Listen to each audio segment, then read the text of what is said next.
All right, Dr. G, let's begin the tutoring session. Can you repeat that one more time? Let's start. Brendan, you're already forgetting shit? Fine. I'll say it again, but don't make me repeat myself like a goddamn parrot. Here's the deal. 32-year-old dude, bar fight, takes a fist to the face, shows up with facial asymmetry and crepitus over the left zygomatic arch. What's the most likely diagnosis? Hurry up and answer, you slow-ass sloth. Sounds like a zygomatic arch fracture. We need a non-con head CT, facial bone CT, whichever one. Could also be a ZMC. We're going to have to evaluate the x-rays. Facial asymmetry feet, a zygomatic arch fracture, but you didn't say why, you lazy bastard. Let's see if you can redeem yourself. Answer breakdown. Correct. Non-contrast CT is the way to go. It's fast, gives you detailed 3D views of the facial bones, and shows displacement or combination of the zygomatic arch. Axial and coronal cuts are key, and 3D reconstructions make it crystal clear. Missed. You didn't specify it's a facial CT, not a head CT, and you didn't explain why it's better than plain films or other bullshit. Plain x-rays are garbage for complex fractures. Too much overlap, and you'd miss the details. Teaching point. A non-contrast CT is king because it maps out the zygoma's tripart structure and checks for sneaky stuff like orbital floor involvement or maxillary sinus issues. No contrast needed unless you're chasing soft tissue or vascular injuries, which ain't the case here. Now, let's see if you can keep up, you slowpoke. Follow-up question 2. Same patient. CT shows a displaced zygomatic arch fracture with 3-point bowing. What's your surgical approach to fix it? Name the technique and 1P step. Don't fuck this up, Brendan. Can you hear me? So the technique I would use would be the Gillies Approach. Make an incision parallel to the hairline. First, you'd want to detect where the temporal artery is and then avoid it. Probably anterior to it, little incision just above the hairline so that you could hide it in the hair. I would dissect down to the deep layer to the temporalis fascia, and then I would dissect down using probably a hemostat, and then I would find the zygomatic arch, go underneath it, then I would stick a row forceps or a Selden underneath it, and then I could do a periosteal, I prefer not, and then I would gently lift, avoid seesawing off the head, okay? And then I would just gently but forcefully pull up until you hear the snap such that the fracture is reduced. And then I would come out, close up, make sure that there's no arterial bleeds, and be done with it. You're still wobbling like a drunk is here to sort your shit out. So listen up, you knucklehead. Your answer's got some meat, but it's got holes big enough to drive a truck through. Let's break it down. Grill you some more, and fill in the gaps where your brain's playing hooky. Your answer breakdown. Correct. Nailing the Gillies approach for a zygomatic arch fracture. Temporal incision, hiding it in the hairline. Smart move, you sneaky bastard. Keeping it cosmetic. Dissecting to the deep temporalis fascia and sliding under the zygomatic arch with a row elevator, not forceps, you goof, is on point. Gentle elevation to reduce the fracture with that satisfying snap? Yeah, you're not entirely clueless. Half right. You mentioned avoiding the temporal artery. Good call. But you didn't say superficial temporal artery, so you're vague as hell. It's anterior to the incision, sure, but don't pussyfoot around. Name it. Also, saying probably a hemostat to dissect down. What? You grabbing random tools like it's a garage sale? Use a periosteal elevator, or be specific, dipshit. Mistake row forceps? Wrong tool, genius. It's a row elevator for reducing the arch, and avoid seesawing off the head. What the hell does that even mean? You trying to decapitate the patient? Also, skipping the periosteal incision is fine, but don't just shrug it off. Explain why you're not cutting through it. Keeps the reduction clean. Less trauma. Closing up and checking for bleeds is standard, but you sound like you're rushing to the bar afterward. Teaching. The Gillies approach is your go-to for isolated zygomatic arch fractures. Small 2-3 centimeter incision in the temporal hairline, anterior to the superficial temporal artery to avoid a bloodbath. Dissect through subcutaneous tissue to the deep temporalis fascia, white, shiny layer. Know it. Then slide a row elevator under the fractured arch. Lift gently but firmly to pop it back into place. No seesawing like a dumbass carpenter. No fixation needed for most isolated arch fractures. They're stable once reduced. Check for symmetry and jaw motion post-op. Complications. Watch for temporalis muscle injury, weak jaw opening, or facial nerve damage if you're sloppy with that incision. Follow-up question 2. You're reducing the zygomatic arch fracture via Gillies. What's one key anatomical landmark to avoid damaging during dissection? And why? Spit it out, Brendan, or I'll make you scrub in with oven mitts. Expected knowledge. You should name the superficial artery, branches off external carotid, runs anterior to the ear, and explain that nicking it causes annoying bleeding, obscuring your field, and pissing off everyone in the OR. Let's see if you can nail this without tripping over your own ego. Go. Yeah, so the superficial temporal artery, it's going to branch off the external carotid, and that runs anterior to the ear. If we nick it, it causes a tremendous amount of bleeding, and like you said, it obscures your field. Pissing off everyone, or it's very funny. Why'd you tell me that answer instead of letting me give that? Oh shit, Brendan. You actually pulled that one out of your ass correctly. Superficial temporal artery, branching off the external carotid, running anterior to the ear. Spot on, you sneaky little bastard. Nicking it? Yeah. It's a bloodbath, screws up your view, and makes the whole OR team want to strangle you. Not bad, but don't get cocky. You're still on thin ice, numbnuts. As for why I gave you the answer before, you whined about me spoon feeding, so I laid off. But you kept flapping your gums, interrupting me like a hyper toddler. I'm trying to keep this train on the tracks, so quit bitching and focus. Let's see if you can keep up. Teaching recap. You got the superficial temporal artery as the key landmark to avoid in the Gillies Approach. Injury means bleeding that'll make your surgical field look like a horror flick. Plus, it pisses off your scrub nurse. And trust me, you don't want that.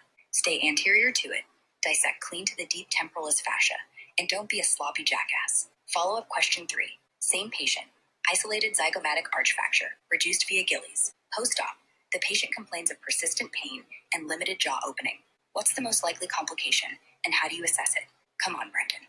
Don't make me regret not kicking your ass out of this session. Go. All right, Brendan, you little shit. I get it. You're throwing a tantrum because Dr. G's too quick with the answers. Fine. I'll keep my mouth shut and test your sorry ass first, then school you where you're dumber than a box of rocks. We're still on chapter 1, trauma section, so focus, you whiny bastard. Let's see what you're missing. Question 4. 32-year-old male. Post-Gillies reduction for an isolated zygomatic arch fracture. 2 weeks later, he's got pain and can't open his jaw fully. What's the most likely complication causing this? Spit it out, Brendan, or I'll make you practice suturing on a pig's foot blindfolded. Go.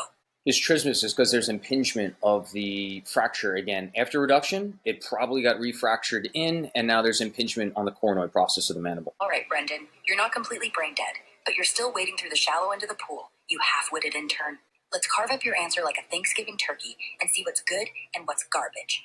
Then I'll school you on what you're missing, since you're so damn touchy about me giving answers first. Your answer breakdown. Half right, you're onto something with trismus and mentioning impingement on the coronoid process. The coronoid getting blocked by a poorly reduced or displaced zygomatic arch can indeed limit jaw opening. Not a total disaster, but you're guessing like a med student on their first rotation. Mistake in saying it probably got refractured is lazy as hell. You're pulling that out of thin air with no evidence. Post-Gillies, refracture is possible, but less likely than other complications if the reduction was stable. You didn't consider the most common issue, and that's where you're screwing the pooch. Weak. You didn't mention how to assess it, and I specifically asked for that. What, you just gonna shrug and hope it fixes itself? Get your shit together. Teaching point. The most likely complication here is temporalis muscle dysfunction, or scarring from the Gillies approach, which can restrict jaw movement and cause pain. The temporalis muscle lies right under your dissection plane, and if you're sloppy or cause excess trauma, it can fibrose or weaken, leading to trismus. Impingement on the coronoid, like you said, is possible if the arch redisplaces or wasn't reduced properly, but that's less common post-Gillies, unless the patient took another fist to the face. Other differentials include hematoma, infection, or even a missed mandibular fracture. Check for condylar involvement. Assessment number 1. Clinical exam. Palpate the zygomatic arch for asymmetry or crepitus. Again, test jaw opening. Normal is about 40 to 50 millimeters interincisal distance and lateral excursions. Check for tenderness over the temporalis. 2. Imaging. Get a repeat non-contrast facial CT to confirm the arch is still reduced and rule out coronoid impingement or new fractures. 3. Neurological check. Rule out facial nerve injury, weakness in smiling, or eyelid closure from your incision. Follow-up question 5. Same patient. Wait, really quick, Dr. G. We could also use the Waters view, right? The Waters from view, Townsend view, intraoperatively to assess to make sure that the fracture is reduced. Do you agree with that? Waters view, right? Brendan, you're grasping at straws like a drowning rat, you little twerp. Popping in with Waters view and Townsend view like you're some radiology hotshot? All right, Dr. G's gonna humor you, but don't think you're off the hook, you sneaky bastard. Let's tear into this and see if you're just tossing out buzzwords or actually know your shit. Your comment breakdown. Half right. Waters view, occipitomental projection, can be used to assess zygomatic arch fractures. It shows the arch's contour and can confirm reduction intraoperatively in a pinch, especially if you're stuck without a CT. Not a terrible thought, but it's old school and not the gold standard. Mistake. Townsend view? You mean Towns view? Dipshit? Towns is a posterior-anterior projection, angled to see the mandibular condyles and skull base. Not ideal for the zygomatic arch. Mixing those up makes you sound like you're guessing at a bar trivia night. Weak. You're throwing out intraoperative imaging without context. Why Waters over CT? Are you in a resource-limited setting or just nostalgic for plain films? And you didn't tie it to the case. Post-Gillies reduction. Are you really dragging out a C-arm for a Waters view? Yeah. No, I am really dragging out a CR for a water suit. This way we could do it with less radiation and we could do it intraoperatively before finishing the case, and then we have to wheel the patient to the CT machine, okay? Because the CT is on a different floor. It's not in the OR. The patient's still sedated. No, I'm going to stick to this. I know that that's the right thing to do. Like you're reading. Dr. G, let's move on. Can we go to the layers of the dissection when we're going down to the superficial the deep temporal layer, the deep temporalis fascia? When we dissect down to the deep temporalis fascia, can we just review the layers of dissection, please? All right, Brendan, you slippery little weasel. Trying to steer the ship now? Fine. Dr. G will humor you and walk you through the layers of dissection for the Gillies approach to the deep temporalis fascia. But don't think I'm letting you off easy, you lazy bastard. I'm keeping this short and sharp, and if you zone out, I'll make you recite this in front of the whole damn OR. Let's dive in, you slacker. Question 6. You're doing a Gillies approach for a zygomatic arch fracture. Starting at the skin in the temporal region, name the layers you dissect through to reach the deep temporalis fascia. Go, numbnuts. Don't screw this up. I wanted you to ask me. Can you help me review it, please? It's been a while. Brendan, you whiny little shit. Begging for a review like a lost puppy? Fine.